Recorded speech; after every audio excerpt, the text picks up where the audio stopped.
Hello student, welcome to my YouTube channel study update. Student, ये notes CBSE के new syllabus 2022 के accordingly ready किए गए और ये नोट्स बहुत इजी है। अगर आपको पोल साइंस का कुछ भी याद करने में दिक्कत आ रहा है तो आप इजीली इस नोट से पढ़ सकते हैं। तो शुरू करते हैं चैप्टर सत्ता के नए केंद्र।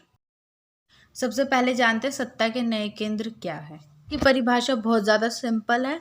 वो सभी ताकतवर देश और संगठन जो अमेरिका की शक्ति को वर्तमान में चुनौती दे सकते हैं, जैसे रूस, भारत, चीन, ये सभी सत्ता के नए केंद्र हैं जो अमेरिका की शक्ति को वर्तमान में चुनौती दे रहे हैं। हम बात करते हैं सत्ता के नए केंद्र के रूप में कौन से संगठन और राज्य से यहाँ मतलब देशों से है कि कौन से ऐसे देश और संगठन है जो उभर के सामने आए हैं। के नए केंद्रों में कौन से संगठन और राज्य आ जाते हैं, उन सभी के नाम दिए गए हैं। तो संगठन में आसियान, यूरोपीय संघ, ब्रिक्स और दक्षिण जिसे सार्क कहा जाता है ये शामिल है। यहाँ राज्य देश के लिए यूज किया गया है, तो देश है इसमें शामिल भारत, चीन, रूस और इजराइल। सबसे पहले हम यूरोपीय संघ के बारे में जानेंगे जो सत्ता के नए केंद्र का मुख्य संगठन है। स्टूडेंट्स, ये बहुत इंपॉर्टेंट टॉपिक है यूरोपीय संघ और इसे आप इजीली इस नोट्स में से पढ़ भी सकते हैं। अगर आप स्क्रीनशॉट लेकर पढ़ना चाहते हो तो आप इसका स्क्रीनशॉट भी ले सकते हैं और बाद में पढ़ सकते हैं। 1948 में एक योजना शुरू की गई जिसे मार्शल योजना कहा गया और इसके तहत आर्थिक सहयोग संगठन की स्थापना की गई ताकि यूरोपीय देशों को आर्थिक मदद दी जा सके। अगले पॉइंट में बताया कि यूरोपीय पार्लियामेंट का गठन कब हुआ, तो यूरोपीय पार्लियामेंट का गठन 1979 में हुआ। अब इसके बाद नेक्स्ट पॉइंट बहुत इंपॉर्टेंट है कि यूरोपीय संघ का गठन कब किया गया। लास्ट पॉइंट में आपको दिया गया है कि यूरोपीय संघ का गठन 1992 में किया गया। टॉपिक पूरा हो गया। अब हम दूसरे संगठन आसियान के बारे में पढ़ेंगे। आसियान से रिलेटेड इंपॉर्टेंट क्वेश्चन सबसे पहले यही पूछा जाता है कि आसियान की फुल फॉर्म क्या है। तो यहाँ पे लिखा आपको दिया गया है दक्षिण पूर्व एशियाई राष्ट्रों का संगठन। अब नेक्स्ट क्वेश्चन है कि आसियान की स्थापना कब हुई।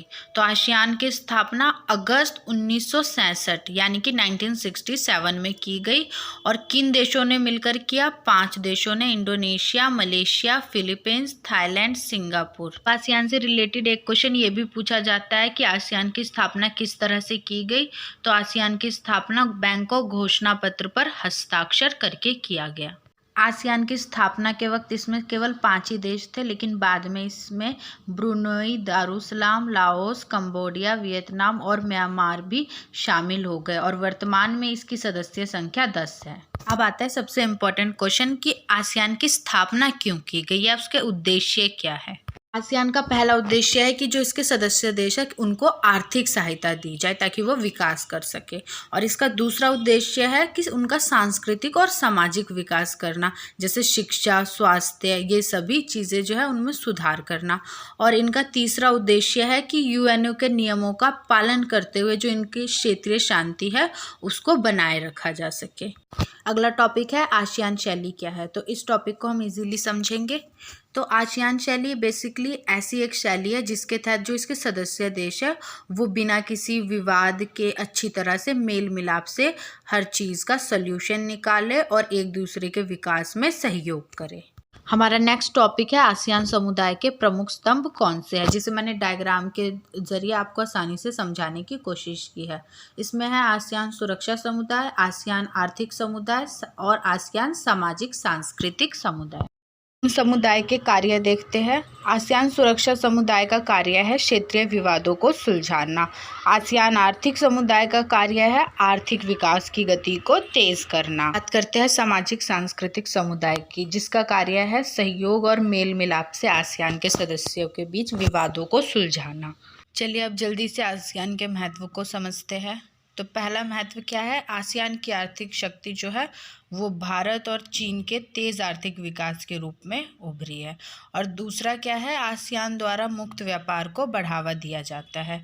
मुक्त व्यापार से मतलब है कि बिना किसी प्रतिबंध और हस्तक्षेप के एक से दूसरे देश में व्यापार कर पाना। नेक्स्ट पॉइंट पे चलते हैं। तो नेक्स्ट पॉइंट है 1991 में भारत ने पूर्व की ओर देखो नीति को अपनाया। इसका अर्थ यह है कि जो पूर्व में जितने भी देश हैं उन सभी देशों के साथ व्यापार को बढ़ाना। नेक्स्ट पॉइंट, भारत ने आसियान के 2 देशों सिंगापुर और थाईलैंड के साथ मुक्त व्यापार समझौता किया। ये वाला क्वेश्चन 1 मार्क्स में कई बार पूछा जाता है। नेक्स्ट पॉइंट, आसियान की असली ताकत, इसके सदस्य देश सहभागी सदस्य और गैर क्षेत्रीय संगठनों के आपसी सहयोग और परामर्श की नीति में है।